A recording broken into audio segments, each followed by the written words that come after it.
Have you applied to dozens, maybe even hundreds of jobs and you keep getting rejected?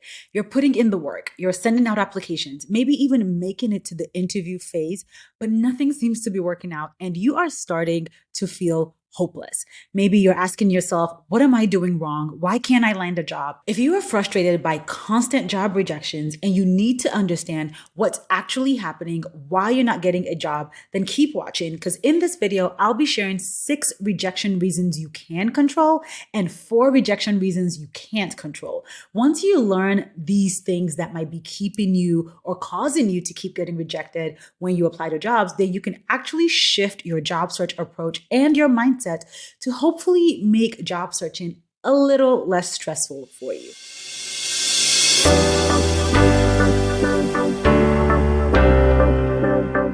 If you're new here, hello. And if you're a regular viewer, welcome back. I'm Dr. Tega Edwin. I'm a faith-based career coach who helps professional women leave draining, soul-sucking jobs and land higher paying, fulfilling careers by helping them clarify their next career move and job search without burning out. If you want to receive faith insights and career strategies to help you find, secure, or keep a job you genuinely enjoy straight into your inbox, you should join the Career Catch Up. The Career Catch Up is my weekly newsletter that's basically a career coach in your inbox. Click the link in the description below to join us. Let's get into today's video. Before we dive in, I want to share what I think is an important piece of data that might help you understand why job searching can feel so hard. So according to a recent recruiting metrics report, only 3% of applicants actually make it to the interview stage. Let that sink in. 3%. For every 100 people who apply to a job posting, only 3 get interviewed. This is why being really strategic at the application stage matters so much for getting to the interview phase. And then once you get to the interview stage, knocking it out of the park becomes the make or break point where you can increase your chances of actually getting a job offer. So let's talk about what might be going wrong at each stage of the application that is causing you to keep getting rejected. Now, I'm going to organize these rejection reasons into 2 categories. Things that you can control and fix right now in your application, and things that are completely beyond your control that you have no control over that you need to stop personalizing. So let's start with the rejection reasons you can actually fix. Reason number 1, how you answered elimination questions in the application. If you are getting rejected within minutes, within hours of submitting an application, you are probably being automatically eliminated by the automated screening questions in the application itself. These are questions that are designed to automatically filter out unqualified candidates before the recruiter or the hiring manager starts sifting through the resumes that have been submitted. Some questions might look like things like, do you have a specific certificate or license? If you click no, you're automatically rejected. Do you live within 50 miles of our office location? If you say no and they require on-site work, rejected. You might see, do you have at least 5 years of experience in a specific skill or software? If you don't meet the minimum, rejected. Are you legally authorized to work in this country? Let's just say the United States. No, rejected. So how do you fix this one? Read applications carefully and be smart about how you answer the questions. Don't waste your time applying for jobs where you will be automatically screened out because that just disappoints you. Reason number 2 is that you have a bad resume. If your resume is just listing your job responsibilities, you are probably getting rejected before anyone even reads the whole document. What exactly makes a resume bad? It just lists what you were responsible for and doesn't actually say anything that you accomplished in your career. It is basically just a job history with no demonstration of impact or results. Poor formatting, that's hard to read, so think big paragraphs of text. Multiple pages of irrelevant information. You really don't need more than 2 pages on your resume. And it's not tailored to the specific job you're applying for. Recruiters and hiring managers spend an average of 6 to 7 seconds scanning your resume the first time. If they cannot quickly see that you are qualified and that you have delivered results, you're getting rejected. You can fix this by creating a results-focused resume with clear, measurable accomplishments. Use bullet points, make it easy to scan, and customize it for each role. Reason three is that your interview skills need work. At this point in my career, I have personally conducted over 20 individual job interviews as the interviewer, and you would be shocked. You would be surprised. Actually, at this point, I'm no longer surprised. But I find it interesting how many people don't actually answer the questions being asked in interviews. You might think that you are great at interviewing. You might have walked out of that interview thinking, that went really well. I crushed it. We had a great conversation. But here's the thing. An interview is not just a casual conversation. It is you marketing yourself for a job. Some common interview problems that I often see either when I'm interviewing or with my clients, you're not actually answering the questions being asked. You're rambling, you're going off on tangents, you're telling stories that don't relate to what they asked you about. You're not paying attention to the questions that they didn't ask but should have asked to determine if you are qualified, and creating ways to share that information with them if they didn't ask those questions. You're not interviewing them. You have no strategic questions prepared, and it makes you look either uninterested or unprepared for the interview. And you are not directing or controlling the interview. You're just passively responding to questions. You can fix this by practicing actual interview skills.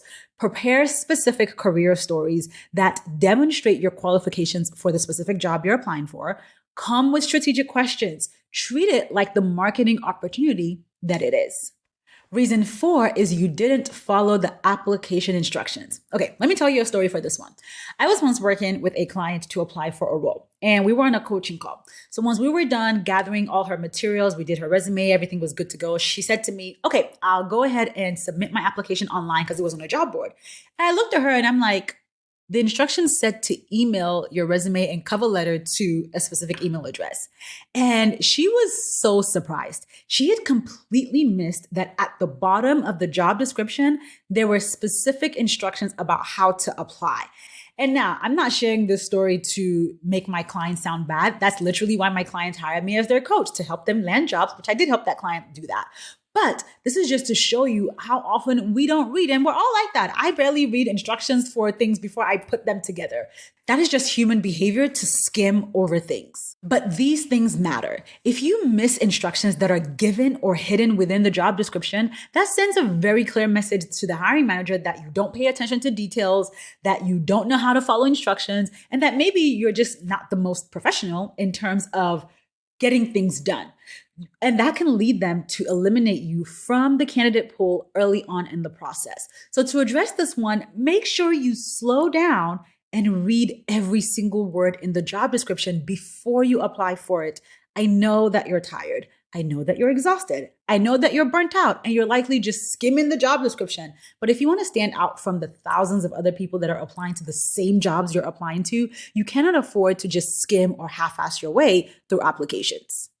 Reason five is you're not following up strategically. Now, there are two extremes here that can both lead to rejection. One extreme is that you just never follow up after applying or interviews. You just submit an application online and you hope and you pray that you get called back. You don't leverage your network. You don't reach out to hiring managers. You don't do anything to make your application stand out, again, from the other 50,000 people that have applied to the same job. I'm exaggerating. The other extreme is you follow up too aggressively or desperately. You are emailing them every day to get a status update. You are commenting on every LinkedIn post that they share. You are calling the office repeatedly. Don't do that. You look desperate. To fix this, use strategic follow-up. Find a connection at the company who can refer you or put in a good word for you. Follow up 3 times maximum, but do it thoughtfully and professionally. And the final reason that you're getting rejected that is within your control is your qualifications don't match. They put the qualifications right there in the job description for a reason, but people still apply when they don't match, and then they're confused about why they got rejected. Now, you can get rejected for this one in one of 2 ways. One, you're overqualified. So you applied for an entry-level role when you have senior level experience. Maybe you thought that it would increase your chances of landing a job. I've seen that happen with my clients before, especially if you're making a career pivot.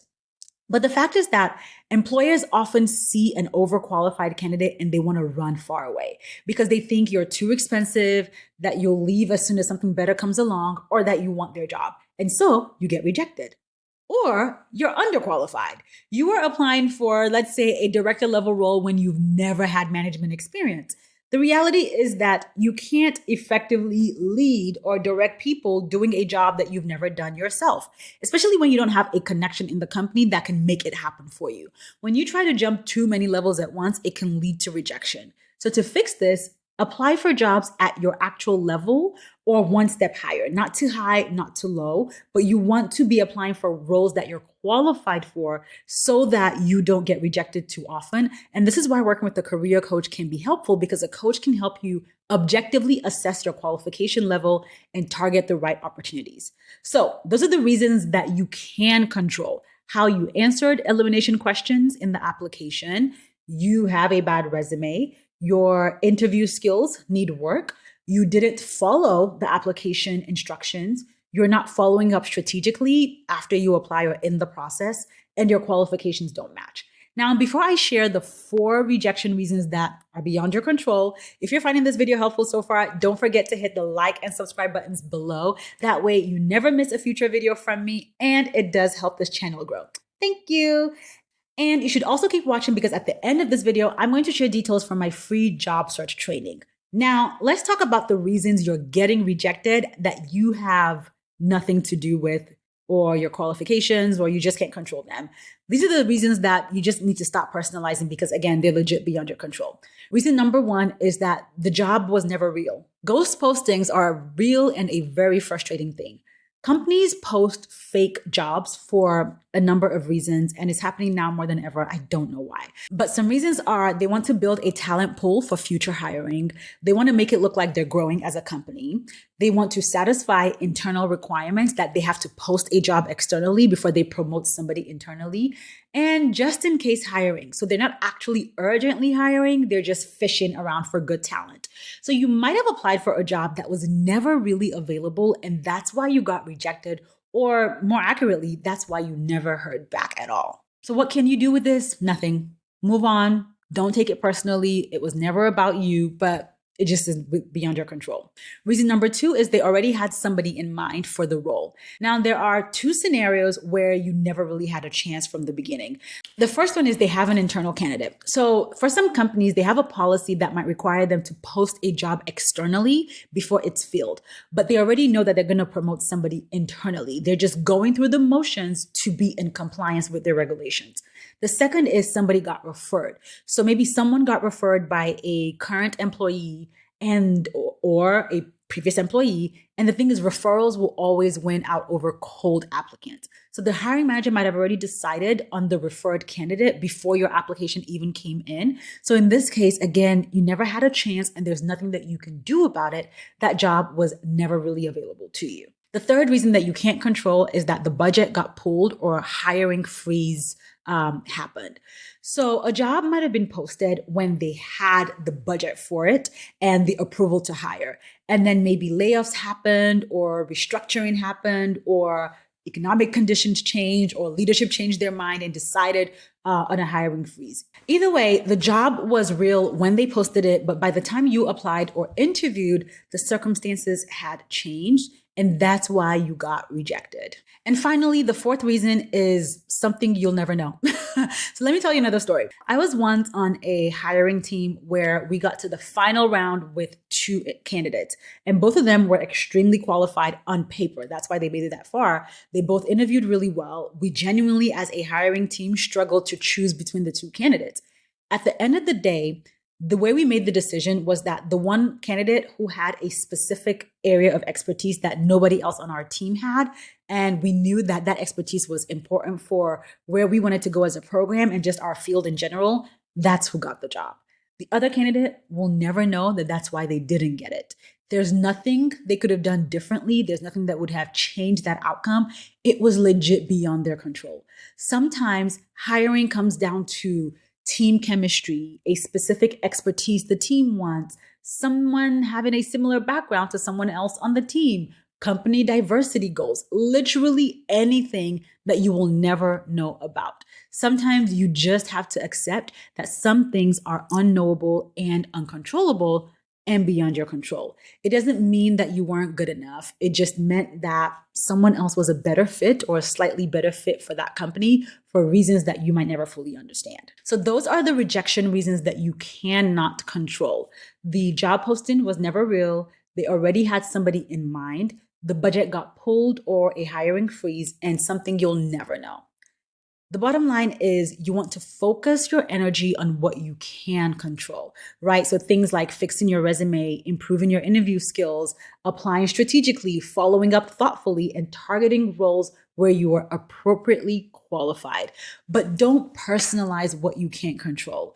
If you keep getting rejected immediately after applying, the problem is probably your resume, your qualifications, or again, how you're answering those questions on the application form, or you're applying to ghost jobs.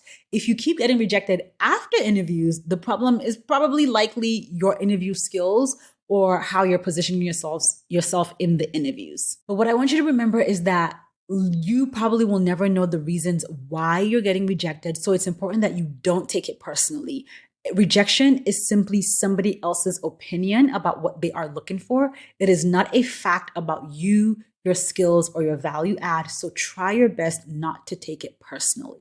If you want help strategically positioning yourself and improving your job search approach so you can actually land a fulfilling, higher paying role, I have a free training called Leave Your Miserable Job, where I show you how to land a job you love in 2 simple steps. You can go to leaveyourmiserablejob.com or click that link in the description below to join the training. You can register for the training today and watch it immediately. And I want to hear from you. Which of those rejection reasons do you think is affecting you? Drop in the comments below. Let me know. I read every comment and I would be happy to respond and support you however I can. If you found this video helpful, don't forget to hit the like and subscribe buttons below. That way you never miss future videos from me that will continue to help you in your career. Now, once you hit the like, subscribe, and notify buttons below, don't click away because watch this. There's another video popping up on the screen right here. It's right there for you to watch. Go ahead and click that video. Watch that video. Let me continue supporting you in your career.